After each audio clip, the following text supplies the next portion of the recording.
Raider Nation, hold on to this. Can you feel the smell of a fresh start in Vegas? A big-time coach just became available, and that alone flips the entire board. There's also a list of 3 free agents firmly on the radar, with real money ready to be spent. In the draft, beyond the massive top pick, another offensive line name has popped up that could fall right into their lap. And at the end of it all, there is a cut decision coming that is going to hurt anyone who carries this team in their heart. Now, before we dive into all of this, real quick, subscribe to the channel. It is free, and it helps keep this community alive every single day. And drop your thoughts in the comments about what you are most excited for this offseason. This is an open conversation. Let's get into it. All right, breathe with me for a second because this one hits straight in the chest. The season ended ugly. We all know that. But what just entered the conversation could change the direction of the locker room in a way I have not seen in a long time. Everyone watched the coaching situation turn into a carousel in Vegas. One comes in, one goes out, then Pete Carroll arrived with all that resume weight. But the generational disconnect showed up fast, and suddenly it was another reset. And then, out of nowhere, a name nobody expected to be available this soon enters the picture, Mike Tomlin. This is not just any name. He spent nearly 2 decades in Pittsburgh. He won a Super Bowl. And more than that, he always had a way of keeping teams together even when the roster was held together by tape. He connects with players in a way you cannot fake. It sounds simple, but it matters a lot when a team is trying to rebuild from scratch. There is a catch, though, and it is a big one. Tomlin is not someone you just call and meet at the airport. The Steelers still control his rights in this type of situation, so the conversation could turn into a trade. Picks, packages, who knows? And that leads to the question I keep seeing everywhere. Is it worth paying for a head coach? My answer is this. If it finally ends years of chaos, it is worth thinking about seriously. And the fit actually makes sense. The team holds the #1 pick in the draft. There is young offensive talent you can build around. There is real money available in free agency. A coach like Tomlin walks into the room and the league listens. Free agents like serious projects. They like real leadership, not PowerPoint promises. Another thing you cannot ignore is the situation with Max Crosby. There were reports that he did not love certain decisions late in the season. Putting him on injured reserve near the end did not sit well with a lot of people. A name as big as Tomlin could be the bridge that cools things down. It would not fix everything, but it would change the tone. For me, the wildest part is picturing the trio at the top. Mark Davis, Tom Brady, and John Spytek trying to steady the ship. Spytek already said he wants to build this the right way. He does not want to chase 10 wins overnight. I respect that honesty. But building it right does not mean building it slow. It means building it with direction. That is where the fan perspective comes in. Tomlin in Vegas would not just be a good coach hire. It would be a statement that the era of improvisation is over. It is the kind of move that makes players look at the shield and say, okay, now this is real. And honestly, I am still getting used to feeling hopeful again. Let me know in the comments, would you give up a trade package to bring in Mike Tomlin, or does that feel like too much?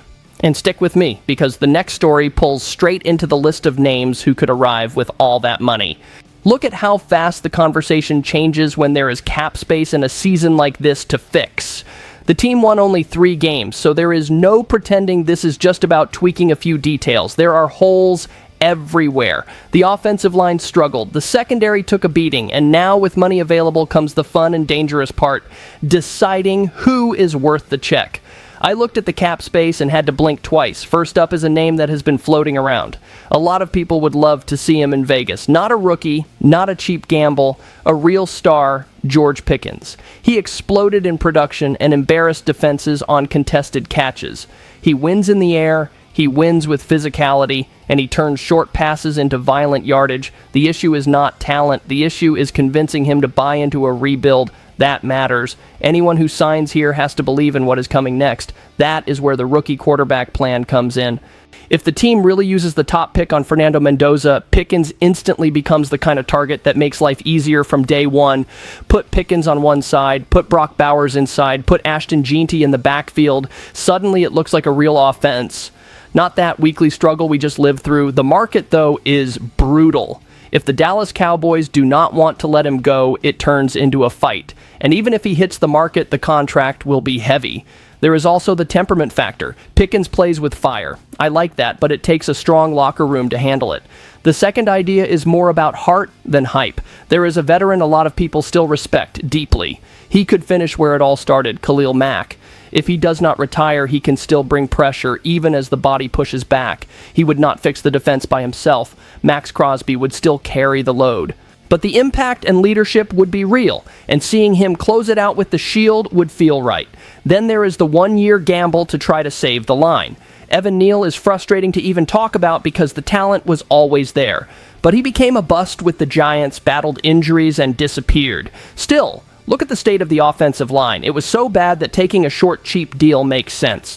You bring him in and see if a change of scenery wakes something up. If it works, you found a starter. If it does not, at least you took a swing with a massive body in the rotation. This list sounds like a video game, but it is exactly the crossroads the front office is facing. Do you spend on a star? Do you bring back a legend for leadership? Or do you gamble on fixing a broken player? Get it wrong, and the rebuild loses an entire year. And since we are talking about the line, the next story brings a trench name from a mock draft that could fall right into place. That is when things get serious. There are days when it feels like the fan base says offensive line more than good morning. Every Sunday felt the same, the pocket collapsing, no running lanes, the offense just trying to survive. So when a mock draft drops and puts a trench player on the radar, I pay attention. The idea is simple. If the team really takes a quarterback at the top, you cannot throw the kid into the fire. You build from the inside out. You protect him. You give him room to develop. That is where a name starts to stand out. Isaiah World from Oregon. He is not a walk-in Hall of Famer type prospect, but he has size, presence, and a trait I love in linemen. He embraces contact. He does not just mirror defenders. He tries to impose himself. Even when his timing is off, he works to regain control of the rep. That matters in the NFL because nobody wins every snap. And before anyone says it is just a second-round pick and it does not matter, no. That is exactly where you find long-term starters if you do it right, especially on the line. For a team full of holes, hitting there is huge, and you do not have to throw him into the deep end immediately. You can add a veteran in free agency, then let the rookie grow. That is an actual plan. I like this idea for a very simple reason. It shows the team is thinking like a real football team. Not chasing highlights, not selling jerseys, building a foundation. And in the NFL, foundations start in the trenches. We are all tired of seeing offenses that look good on paper and fall apart on the field. Another underrated part is flexibility. If Isaiah World comes in as a swing tackle and proves himself, it changes everything.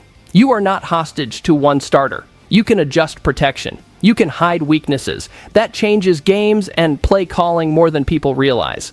I also think about the domino effect. Better line play helps the run game. That opens play action. That frees up the tight end. That keeps the quarterback from playing hero every snap. When that happens, the offense stops relying on luck and starts building an identity. There is risk, of course. Every prospect has it. He might need time. The competition jump might be real. He might end up just a solid backup. But considering how bad the line was, even that helps. Talk to me in the comments. Would you spend an early pick on the offensive line, or would you rather go defense and address the line later? And if you think this is already pressure, stay with me. The next story is about the number one pick, and there is no drama to manufacture there. That is a franchise decision. Some things cannot be dressed up. When you hold the number one pick after a full year without stability at the most important position in sports, there is not much room for creativity. You can sell pretty speeches, but eventually the choice is simple. Either you face the problem or it comes back bigger. The picture forming right now is clear. The team needs a quarterback to build around, someone to grow with the new coaching staff.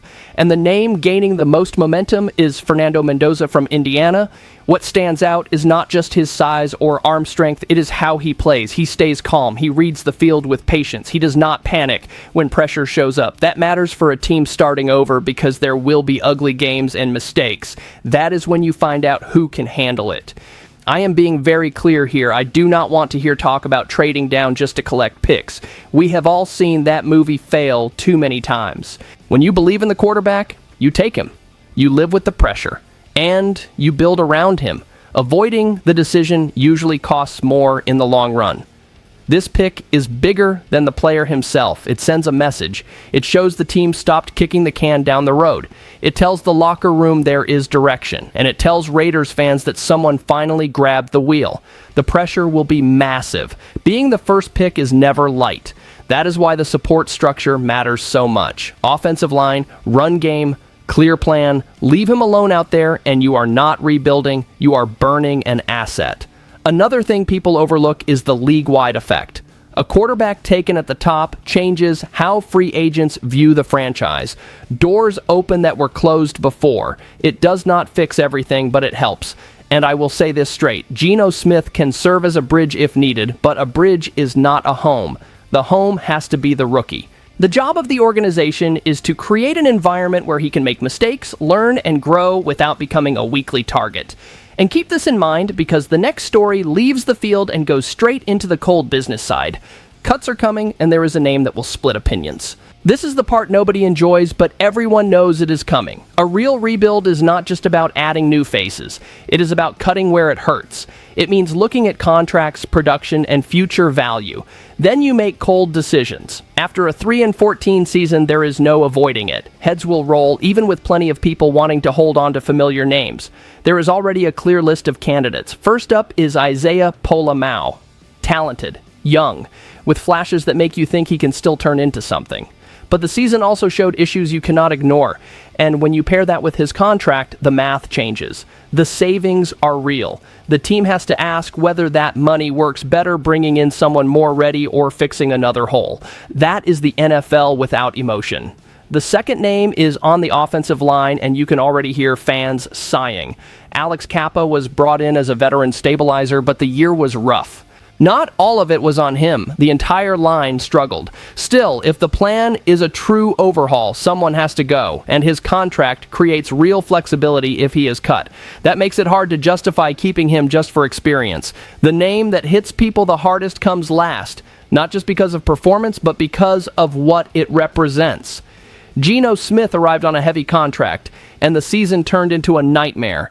Too many interceptions, an offense stuck in neutral, a bad vibe overall. With the number one pick pointing toward a new quarterback, his role becomes a financial discussion. Releasing him would free up meaningful cap space, and that money could go toward protecting the rookie, adding weapons, or fixing the secondary. I get the argument about needing insurance if the rookie is not ready. That is fair.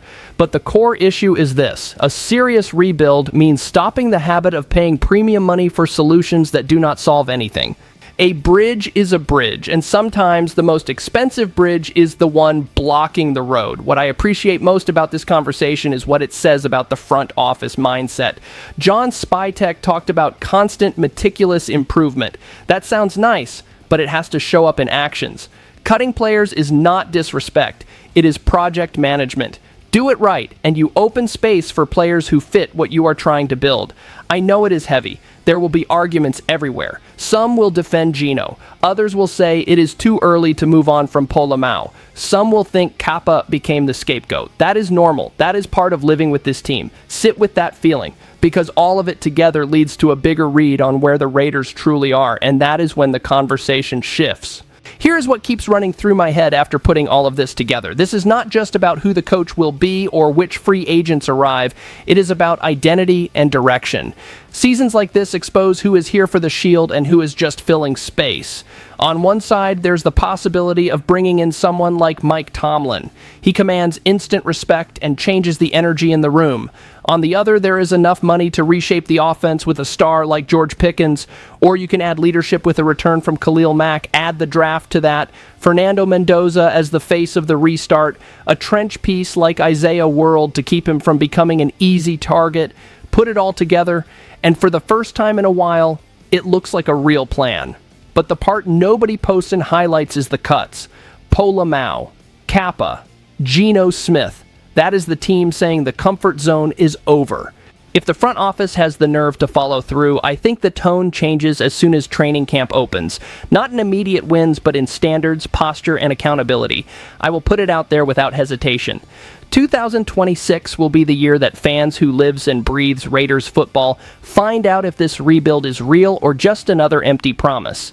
If the number one pick is protected, you build a base. If real leadership is brought in at the top, you build culture. If the cap is spent wisely, you speed things up. But if the team keeps trying to please everyone, holding on to bad contracts and pushing problems forward, then it all collapses again. So I want to hear from you. Drop your take in the comments.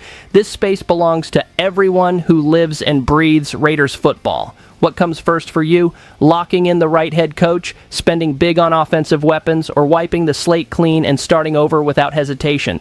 Because the truth is simple. The Shield does not apologize. It demands answers, and now is the time to answer with action. Just win, baby.